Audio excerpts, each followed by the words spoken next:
The capital நண்பர்களுக்கு வணக்கம். நான் உங்கள் நிரஞ்சன். நாம இன்னைக்கு பார்க்க போற டாபிக் ரொம்ப சுவாரஸ்யமானது. இந்திய அரசியல்ல இப்போ ஒரு லேட்டஸ்டான ட்ரெண்டிங் அப்படின்றது ஓடிக்கிட்டு இருக்கு. ஒரு மாநில கட்சி ஜெயிக்கணும் அப்படின்னா அவங்க கையில எடுக்கக்கூடிய முதல் ஆயுதம் அப்படின்றது பாஜக எதிர்ப்பு, மோடி எதிர்ப்பு. இதை கிட்டத்தட்ட ஒரு ஃபார்முலா மாதிரியே பல கட்சிகள் பயன்படுத்திட்டு இருக்காங்க. நீங்க நம்ப மாட்டீங்க, அது ஒரு சக்சஸ்ஃபுல்லான ஃபார்முலாவும் இருந்துகிட்டு இருக்கு. அதாவது மோடி எதிர்ப்பை எந்தெந்த கட்சிகள் எல்லாம் கையில எடுக்கிறாங்களோ அவங்களுக்கு வெற்றி வந்து குவிஞ்சுகிட்டே இருக்கு. யார் யாரெல்லாம் அதுல இருந்து கொஞ்சம் வழுவி போறாங்களோ அவங்களுக்கு தோல்வி அப்படின்றது கிடைக்குது. தமிழ்நாட்டுல திமுக, பெங்கால்ல மம்தா, டெல்லியில கெஜ்ரிவால்னு இந்த லிஸ்ட் நீண்டுட்டு போயிட்டே இருக்கிறத நம்மளால பார்க்க முடியுது. ஆனா இந்த ஃபார்முலாவுக்கு விதை போட்டது அப்கோர்ஸ் தமிழ்நாடு தான். ஏன்னா தமிழ்நாட்டுல ஜெயலலிதா அவர்கள் 10-12 வருடங்களுக்கு முன்னாடியே, மோடி அவர்கள் இவ்வளவு பெரிய பிம்பமா அறியப்படாததற்கு முன்னாடியே இவர் தான் இனி கொஞ்சம் வருஷத்துக்கு இந்தியா ஒட்டுமொத்த நாட்டையும் ஆட்சி செய்ய போறாரு அப்படின்றத கணிச்சு சரியா அந்த ஒரு டேர்மை காயின் பண்ணியிருந்தாங்க. அதுதான் இந்த மோடியா இல்லாட்டி இந்த லேடியா அப்படின்றது. இன்னைக்கு அந்த வார்த்தை அப்படின்றது தான் வெஸ்ட் பெங்கால் வரைக்கும் எதிரொலிச்சுக்கிட்டு இருக்கிறத பார்க்க முடியுது. அந்த வகையில ஜெயலலிதா அவர்களுக்கு ஒரு பெரிய விஷன் அப்படின்றது இருந்திருக்கு. எதிர்காலத்தை கணிக்கக்கூடிய திறன் அப்படின்றதும் இருந்திருக்கு. எந்த அளவுக்கு மோடி எதிர்ப்பு, பாஜக எதிர்ப்பு அப்படின்ற ஃபார்முலா மாநில அரசுகளுக்கு சக்சஸ்ஃபுல்லான ஒரு ஃபார்முலாவா இருந்திருக்கு அப்படின்ற சுவாரஸ்யமான டேட்டாஸை தான் இந்த வீடியோவில் நம்ம இன்னைக்கு விரிவாக பார்க்க இருக்கிறோம். அதுக்கு முன்னாடி நம்ம சேனல் இன்னும் நிறைய பேர் சப்ஸ்கிரைப் பண்ணாமல் பார்த்துக்கிட்டு இருக்கீங்க. உங்களுக்கே தெரியும், உங்களுடைய ஆதரவை நம்பி மட்டும்தான் டெல்லியிலேருந்து இயங்கக்கூடிய முதல் தமிழ் யூடியூப் சேனலாக தான் நடத்திட்டு இருக்கேன். இப்போ இந்த மாதிரியான ரொம்ப முக்கியமான இன்ஃபர்மேஷன்ஸ் உங்களுக்கு உடனுக்குடன் வந்து சேரணும் அப்படின்னா நம்ம சேனலை சப்ஸ்கிரைப் பண்ணிக்கோங்க. வாங்க போய் வீடியோக்குள்ள போலாம். 2014 மோடி அலை வீசிக்கிட்டு இருந்தப்போ இந்தியாவே மோடி மோடி மோடி அப்படின்னு சொல்லிக்கிட்டு இருந்தாங்க. ஆனா தமிழ்நாட்டுல ஒரு பெண் சிங்கம் நிமிர்ந்து நின்று குஜராத்தை விட தமிழ்நாடு எல்லா வகையிலையும் பெட்டரா இருக்கு. அப்படி இருக்கும் பொழுது இந்த மோடி அவங்களுக்கு வேணும், ஏன் இந்த லேடி போதாது, உங்களுக்கு தேவைப்படக்கூடியதை நீங்க சொல்றதுக்கு முன்னாடியே தெரிஞ்சுக்கிட்டு நான் செஞ்சு காட்டுறேன் அப்படின்ற ஒரு விஷயத்தை முன்னெடுத்து அதை சக்சஸும் பண்ணி காட்டியிருந்தாங்க. மோடி அப்படின்ற அந்த சூறாவளி சுனாமி இந்தியா முழுக்க இருந்த போதும் கூட தமிழ்நாடு பக்கம் அவங்களால வரவே முடியல. அப்பதுல இருந்தே இந்த மோடி எதிர்ப்பு அப்படின்றது ஒரு பெரிய சக்சஸ்ஃபுல் ஃபார்முலாவா எல்லாருக்குமே இருந்தது. இதை வெறும் ஏதோ ஒரு ஈகோக்காக மட்டும் ஜெயலலிதா அவர்கள் சொல்லல. இதுல அவங்க மாநிலத்துடைய சுயமரியாதை, ஸ்டேட் ப்ரைட் அப்படின்ற ஒரு விஷயத்தை உள்ளார்ந்து அவங்க முன் வச்சிருந்தாங்க. வெளியூர்ல இருந்து ஒருத்தர் வந்து எங்களுக்கு சொல்லிக் கொடுக்க வேண்டாம் அப்படிங்கிறது தான் அந்த சென்டிமெண்ட். அந்த சென்டிமெண்ட் இன்னைக்கு மற்ற மாநிலங்கள்லையும் பாஜகவை ஜெயிக்க விடாம தடுத்துக்கிட்டு இருக்கு. ஜெயலலிதா அன்னைக்கு ஆரம்பிச்சு வச்ச அந்த ரீஜனல் ஐடென்டிட்டி அப்படின்றது தான் இன்னைக்கு மம்தா பானர்ஜியிலிருந்து ஒமர் அப்துல்லா வரைக்கும் பலருக்கும் தேர்தல் ஆயுதமாவே இருந்துகிட்டு இருக்கு. சரி, பாஜகவை எதிர்த்தா ஓட்டு விழும்னு எந்தெந்த மாநிலங்கள்லாம் நம்புறாங்க? சந்தேகமே வேணாம். அப்கோர்ஸ் அதுல முன் வரிசையில படையுடைய அந்த முக்கியமான இடத்துல முன்னாடி நிக்கிறது தமிழ்நாடு தான். ஏன்னா இங்கதான் திராவிட மாடல் வர்சஸ் ஆரிய மாடல் அப்படின்ற சித்தாந்த போரையே திமுக நடத்திக்கிட்டு இருக்காங்க. ஹிந்தி எதிர்ப்பு, நீட் தேர்வு எதிர்ப்புன்னு எல்லா வகையிலையும் பாஜகவை முன்னெடுத்து அந்த எதிர்ப்பு அப்படின்றத தீவிரமாவே காட்டிக்கிட்டு வராங்க. கடந்த 10 வருஷமா அது அவங்களுக்கு சக்சஸ் ஃபார்முலாவும் இருந்துகிட்டு இருக்கு. ஏன் இப்ப நடக்கக்கூடிய 2026 தமிழ்நாடு சட்டமன்ற தேர்தலில் கூட எடப்பாடி பழனிசாமியை எதிர்க்கிறத விட பிரதமர் நரேந்திர மோடியை தான் அதிகமா எதிர்க்கிறாரு திமுகவுடைய தலைவராக இருக்கக்கூடிய மு.க.ஸ்டாலின் அவர்கள்.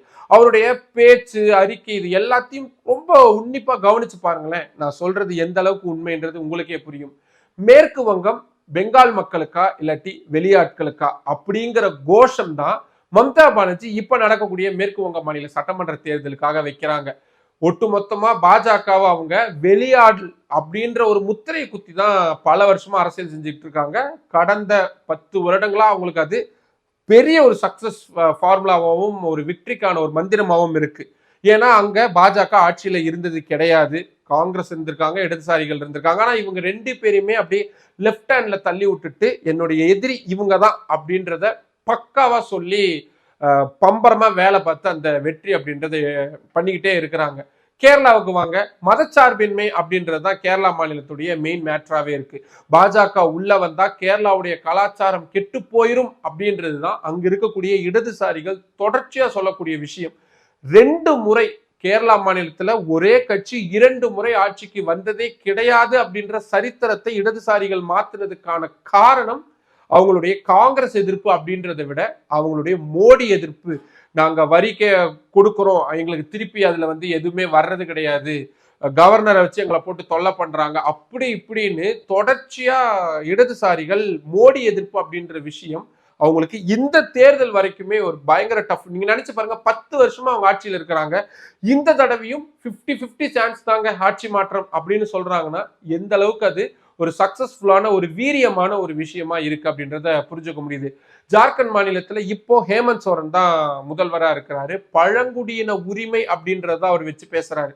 அதுலயும் கூட பாஜக உள்ள வந்தாங்கன்னா பழங்குடியினருக்கான அத்தனை உரிமைகளையும் பறிக்கப்பட்டுரும், அது மட்டும் இல்லாம இயற்கை வளங்கள் எல்லாத்தையும் கொள்ளையடிச்சு அவங்க அதானி அம்பானிக்கு வித்துருவாங்க அப்படின்னு ஹேமந்த் சோரன் பாஜகவை முன்னிறுத்தி பண்ணக்கூடிய அந்த அரசியல் அப்படின்றது அந்த மாநிலத்தில் அவரை ஒரு சக்சஸ்ஃபுல் ஒரு அன்டிஃபீட்டட் லீடரா மாத்திருக்கு அப்படின்னு சொன்னா அதுல மாற்று கருத்தே கிடையாது. தெலங்கானாவை எடுத்துக்கோங்க, அப்கோர்ஸ் காங்கிரஸ் தான் ரொம்ப வித்தியாசமான ஒரு விஷயத்த ரேவந்த் ரெட்டி வந்து அங்க பண்ணிக்கிட்டு இருக்கிறாரு. தெலங்கானா மாநிலத்தை பொறுத்த வரைக்கும் பாஜக ஒரு வட இந்திய கட்சி தாங்க, அவங்களுக்கும் தெலங்கானாவுக்கும் என்ன சம்பந்தம் அப்படின்னு அவர் கேட்கக்கூடிய அந்த கேள்வி இருக்குல்ல. மோடி குஜராத்காரரு, அவருக்கு தெலங்கானாவுடைய கலாச்சாரமோ இல்லாட்டி இங்க இருக்கக்கூடிய பழக்க வழக்கங்களோ அவருக்கு எங்க புரிய போகுது அப்படின்னு அவர் கேட்டதுதான் மற்ற எல்லா மாநிலங்கள்ல காங்கிரஸ் பண்ணக்கூடிய அரசியல்ல இருந்து கொஞ்சம் வேறுபட்டு இருந்தது. அதனாலதான் அவரால் இப்போ சிஎம்மாவும் உட்காந்துட முடிஞ்சிருக்கு. அப்படியே ஜம்மு காஷ்மீர் மாநிலத்தை எடுத்துக்கோங்க, ஒமர் அப்துல்லாவுக்கு ஏற்கனவே இருக்கவே இருக்கு இஸ்லாமிய எதிர்ப்பு அப்படின்ற பாஜகவுக்கு எதிரான முகம், பிரிவு 370 ரத்து செஞ்சாங்க அப்படின்ற மாதிரியான நிறைய விஷயங்களை முன்னெடுத்து பாஜக எதிர்ப்பு அப்படின்றத பண்ணி பாஜக இங்க ஜம்மு காஷ்மீருக்கு வரவும் கூடாது, அவங்களுக்கு எந்த காலத்திலையும் காஷ்மீரிகள் வாக்களிக்க கூடாது அப்படின்றத அவர் மீண்டும் மீண்டும் மக்கள் கிட்ட சொல்லிக்கிட்டே இருக்கிறாரு.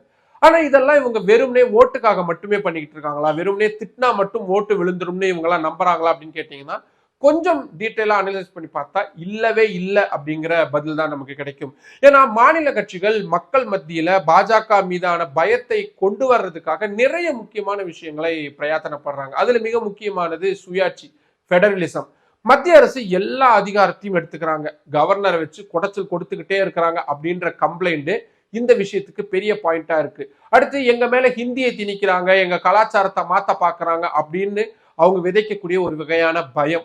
நாங்க கட்டுற வரி பணம் வட மாநிலங்களுக்கு தான் போயிட்டு இருக்கு, எங்களுக்கு ஜிஎஸ்டி நிலுவை வரல அப்படின்ற மாதிரியான நிதி சார்ந்த குற்றச்சாட்டுகள் இடி, சிபிஐ, ஐடி மாதிரியான அந்த அமைப்புகள் எல்லாம் வச்சு எதிர்கட்சிகளை மட்டுமே குறி வச்சு தாக்கிக்கிட்டு இருக்காங்க அப்படின்னு அவங்க எடுக்கக்கூடிய அந்த விக்டிம் கார்டு இப்படின்னு பல முக்கியமான அம்சங்களை கையில வச்சுதான் பாஜக எதிர்ப்பு அப்படின்றது இந்த கட்சிகள் பண்ணிக்கிட்டு இருக்காங்க. ஆனா இங்க ஒரு ட்விஸ்டும் இருக்கு. இப்படி பாஜக எதிர்ப்பு அப்படின்றத பண்றாங்கல்ல, இதை வெறும் பாஜக எதிர்ப்புன்னு மட்டும் இல்லாம மோடி மீது ஒரு சாஃப்ட் கார்னர் இருக்கக்கூடிய மக்களையும் தங்கள் பக்கம் கொண்டு வரணும் அப்படின்றதுக்காக மோடி ஒரு சர்வாதிகாரி, மோடி ஒரு டிக்டேட்டர் அப்படின்ற மாதிரியான ஒரு பிம்பத்தை, அது பிம்பமா உண்மையான்றதை மக்கள் நீங்க முடிவு எடுத்துக்கோங்க, ஆனா அப்படியான விஷயத்தை மீண்டும் மீண்டும் செஞ்சுக்கிட்டே இருக்காங்க. குறிப்பா டெல்லியில அரவிந்த் கெஜ்ரிவால் இதைத்தான் ரொம்ப கச்சிதமாவே பண்ணிக்கிட்டு இருந்தாரு. என்ன வேலை செய்யவே விடமாட்டேன்றாங்க, மோடி என்னுடைய அலுவலகத்துக்கு உள்ள வந்து எல்லாத்தையும் பிடுங்கிக்கணும்னு பாக்குறாரு அப்படின்னு மக்கள் கிட்ட அவரு அனுதாபத்தை சம்பாதிச்சுக்கிட்டே இருந்தாரு. ஏன் டெல்லியில அவரு அந்த மதுபான கொள்கை முறைகேடு வழக்கில் கைது செய்யப்பட்டு பிரச்சாரத்துக்கே வராம ஒரு உள்ள இருந்து எவ்வளவு சிரமங்களை சந்திச்சு எந்த குறுக்கு வழியெல்லாம் பயன்படுத்தி பாஜக டெல்லியில் ஆட்சிக்கு வந்தாங்கன்றது உங்க எல்லாருக்குமே தெரியும். அப்படி வெளியே வந்ததுக்கு அப்புறமா, அதாவது அந்த வழக்குல இருந்து எல்லாத்திலையும் உடச்சிக்கிட்டு கெஜ்ரிவால் வந்ததுக்கு அப்புறமா இப்பவும் அடுத்த எலெக்ஷன் வரட்டுங்க, நான் காத்துக்கிட்டு இருக்கிறேன், ஆட்சியை பிடுங்கி காட்டுறேன் அப்படின்ற ஒரு தைரியம் அவருக்கு தொடர்ச்சியா வர்றதுக்கு காரணமும் பஞ்சாப், கோவான்னு பல மாநிலங்கள்ல பாஜகவுக்கு அவர் குடைச்சல் கொடுத்துக்கிட்டே இருக்கிறதுக்கான அந்த தைரியமும் மோடி எதிர்ப்பு, பாஜக எதிர்ப்பு அப்படின்ற அந்த ஆன்டி ஃபார்மர், ஆன்டி பிஜேபி இந்த விஷயங்களை அவரு கையில் எடுத்துட்டு போயிட்டு இருக்கிறதா அப்படின்னு சொன்னா மாற்று கருத்து இல்லை. சரி, இப்ப இவ்வளவு நேரம் நம்ம பார்த்ததெல்லாம் வந்து ஆன்டி மோடி, ஆன்டி பிஜேபி வச்சிருக்கிறவங்க சக்சஸ் ஆன ஃபார்முலா. இதை பயன்படுத்தாம போய் அதனால தோல்வி அடைஞ்சவங்களும் இந்தியாவில் சில பேர் இருக்கதான் செய்யறாங்க. அதுல முதல் எடுத்துக்காட்டு தமிழ்நாட்டுடைய அண்டை மாநிலமா இருக்கக்கூடிய ஆந்திர மாநிலத்துடைய முன்னாள் முதல்வரான ஜெகன்மோகன் ரெட்டி. கிட்டத்தட்ட அவரும் ஒரு மோடி பக்தராக தான் இருந்தாரு, பாஜக ஆதரவாளராக தான் இருந்தாரு. பார்லிமெண்ட்ல என்ன சட்டம், என்ன மசோதா எது கொண்டு வந்தாலும் கண்ணை மூடிட்டு ஆதரவு கொடுப்பாரு. எதிர்கட்சிகள் கூட சேரவே சேர மாட்டாரு, திமுக கூட சேர மாட்டாரு, காங்கிரஸ் கூட சேர மாட்டாரு, எதுவுமே பண்ணவே மாட்டாரு. ஆனா மோடி பாஜகவுக்கு ஆதரவு கொடுத்துக்கிட்டே இருந்தாரு. தேர்தல் நேரத்துல பாஜக சரியான நேரத்துல வச்சாங்க ஆப்பு. ஏன்னா எலெக்ஷன் டைம்ல ஜெகன்மோகன் ரெட்டி சந்திரபாபு நாயுடு எதிர்ப்பு அப்படின்றதான் எடுத்துட்டு போனாரே தவிர மோடி எதிர்ப்பு ஆர்எஸ்எஸ் எதிர்ப்புன்றத போகவே இல்லை. அப்கோர்ஸ் அவர் தோத்து போயிட்டாரு. சரி, இது கூட உங்களுக்கு ஒரு மாதிரி கிளீஷேவான ஒரு எக்ஸாம்பிளா இருக்கும். இன்னும் சூப்பரான ஒரு உதாரணம் ஒடிசா மாநிலம். ஒடிசா மாநிலத்துடைய முதல்வராக இருந்த நவீன் பட்நாயக் கிட்டத்தட்ட 30 ஆண்டுகளுக்கு மேல தொடர்ச்சி ஆட்சி செஞ்சாரு. அந்த மாநில மக்களுக்கு அவர் தான் கடவுள் மாதிரியான ஒரு இடத்துல இருக்கக்கூடியவர்னு வச்சுக்கலாமே. அப்பேற்பட்ட ஒருத்தர் பாஜக ஆதரவு நிலைப்பாட்டில் தான் நாடாளுமன்றத்திலும் இருந்தாரு. ஆனா ஸ்டேட் பாலிடிக்ஸ்ன்னு வரும்பொழுதாவது அதை மாத்தணும்ல, மாத்தவே இல்லை. எல்லா விஷயத்துக்கும் பாஜகவை ஆதரிச்சுக்கிட்டே இருந்தாரு, கொடுத்துக்கிட்டே இருந்தாரு. கடைசியில பாஜக திருப்பி என்ன கொடுத்தாங்க?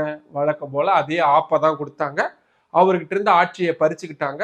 இவர் இப்போ கிட்டத்தட்ட ஒரு எதிர்கட்சி வரிசையில் இருக்கக்கூடிய ஒரு தலைவராக தான் மாறிட்டாரு. ஸோ ஆன்டி பிஜேபி அப்படின்ற விஷயத்தை கையில எடுக்காம தீவிரமா எடுத்துட்டு போகாததுனாலேயே ஆட்சியை பறி கொடுத்தவங்க இந்த 2 பேர் இருக்காங்க. இன்னும் நிறைய உதாரணங்கள் கூட இருக்கு. அது எல்லாத்தையும் பார்த்தா வீடியோ இன்னும் பெருசா போய்கிட்டே இருக்குது.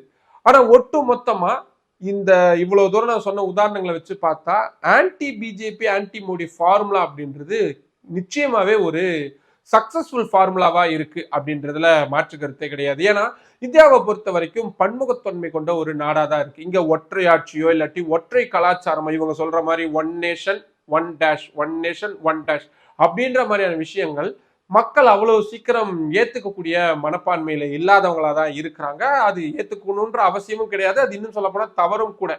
அப்படி இருக்கும் பொழுது எதிர்கட்சிகள் இதை கரெக்டா கையில பிடிச்சு மக்கள்கிட்ட கொண்டு போகும் பொழுது அது அவங்களுக்கான சக்சஸ் ஃபார்முலாவா மாறிக்கிட்டே இருக்கு அப்படின்றத நம்ம பார்த்துக்கிட்டு இருக்கோம். இப்போ இந்த 2026 சட்டமன்ற தேர்தல்கள் முடிவுகள் வரும் பொழுது நம்ம பேசியிருக்கக்கூடிய இந்த விஷயம் எந்த அளவுக்கு உண்மையா இருக்கு, எந்த அளவுக்கு கரெக்டா இருக்கு அப்படின்றத நம்மளால புரிஞ்சுக்க முடியும். ஒட்டுமொத்தமா நீங்க என்ன நினைக்கிறீங்க? நான் இவ்வளவு விஷயங்கள் சொல்லியிருக்கேன், இதுல இருந்து உங்களுக்கு என்ன தோணுது? நீங்க சொல்ற மாதிரியே இந்த ஆன்டி பிஜேபி அப்படின்றது ஒரு பக்காவான ஸ்கெட்ச் தாங்க அப்படின்னு தோணுதா, இல்ல ஏதோ மிஸ் ஆகுதுங்க அப்படின்னு உங்களுக்கு தோணுதா? உங்களுக்கு எது தோணுனாலும் அதை கீழே கமெண்ட் பாக்ஸ்ல சொல்லுங்க. மற்றும் ஒரு வீடியோவில் சந்திக்கலாம். நன்றி. நம்மளோட கேபிட்டல் சேனல்ல இன்னும் நிறைய பேர் சப்ஸ்கிரைப் பண்ணாம பார்த்துக்கிட்டு இருக்கீங்க. உங்களுக்கே தெரியும், உங்களுடைய ஆதரவை நம்பி மட்டும்தான் டெல்லியில இருந்து எங்கக்கூடிய முதல் தமிழ் யூடியூப் சேனல் தான் நடத்திட்டு இருக்கு. இப்போ இந்த மாதிரியான ரொம்ப ரொம்ப முக்கியமான இன்ஃபர்மேஷன்ஸ் உங்களுக்கு உடனுக்குடன் வந்து சேரணும் அப்படின்னா நம்ம சேனலை சப்ஸ்கிரைப் பண்ணிக்கோங்க. நம்ம வீடியோஸை நிறைய பேர் கொண்டு போய் சேருங்க, லைக் பண்ணுங்க, கமெண்ட் பண்ணுங்க. உங்களுடைய ஆதரவை அதிக அளவில் தாருங்கள். நன்றி.